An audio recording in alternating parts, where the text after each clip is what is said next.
Every Saturday morning, Aarav stood at the edge of the old banyan tree in the park. The tree was famous in his neighborhood, its thick branches stretching wide like open arms. The older children climbed it easily. Aarav always stopped at the lowest branch. He wanted to climb higher. He wanted to feel brave. But each time he looked up, his hands grew shaky. One afternoon, Aarav sat quietly on a wooden bench.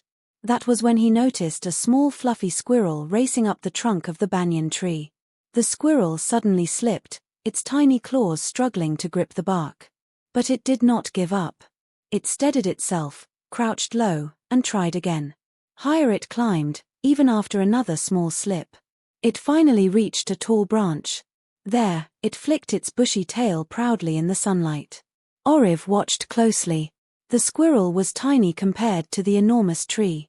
Yet it did not seem afraid of the height. The squirrel was small. The tree was huge. Yet it did not measure the distance to the top. The next Saturday, Aarav placed his hands on the bark. His arms trembled, but he stayed there longer than before. Although he slipped once, but he remembered the squirrel and tried again. He pulled himself up to the first branch.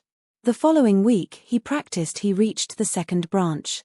One bright morning, with steady hands and determined eyes, Aarav pulled himself onto the highest branch he had ever reached. He realized then that courage was not about never slipping. It was about climbing again after every fall.